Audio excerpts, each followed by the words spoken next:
બનાસકાંઠા જિલ્લાના થરાદના માંગરોળ નજીક Bharatmala express highway પર સર્વિસ રોડ પર પાણી ભરાયેલા જોવા મળી રહ્યા છે. સામાન્ય વરસાદમાં જ વારંવાર સર્વિસ રોડ પર પાણી ભરાઈ જતા સ્થાનિકો અને વાહન ચાલકો પરેશાન થઈ રહ્યા છે. નેશનલ હાઈવે ઓથોરિટી દ્વારા પાણી નિકાલની કોઈ જ વ્યવસ્થા ન કરવાના કારણે વાહન ચાલકો અને સ્થાનિકોમાં ભારે રોષ જોવા મળી રહ્યો છે. જોકે તાત્કાલિક પાણી નિકાલની વ્યવસ્થા કરવાની સ્થાનિકોની માંગ ઉઠી છે. આ માંગરોળ ગામની સીમ છે અને આ હાઈવે છે અમૃતસર જામનગર હાઈવેનો સર્વિસ લાઇન છે ને એ ઉપર છેલ્લા 4 વર્ષથી આ રોડ બન્યો ત્યારનું પાણી ભરાય છે.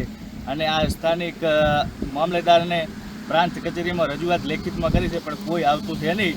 અને શંકરભાઈ ચૌધરી સાહેબની ઓફિસે પણ 2 વાર અમે રૂબરૂ જઈ અને આમને રજૂઆત કરી છે. અને અમારા ગામમાં એકવાર આવ્યા હતા ત્યારે પણ રજૂઆત કરી હતી, પણ એ લોકોએ કાંઈ સાર સંભાળ લીધી નથી.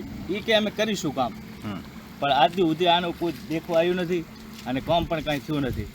અમારું ઘર બાજુમાં છે ને મારો ગેટ અહીંયા જ છે. તે મારા ગેટ અમે 3 ફૂટ પાણી ભરાય છે. 4 મહિના મારો ગેટ બંધ રહે છે. મારે બાળકોને ભણવા જવું હોય તો આટલા પાણી કેડ હમાથી મૂકવા જવું પડે.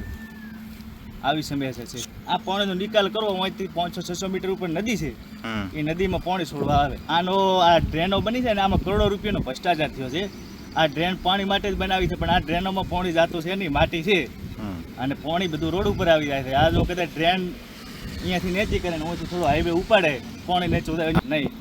આ જે રવિ ઇન્ફ્રા જે વખતે હાઈવે બનાવતી હતી તે વખતે આવ્યા પછી કોઈ નથી આવી. ના, હાઈવે ઓથોરિટીને કોઈ નથી કરી, રવિ ઇન્ફ્રાને કરી.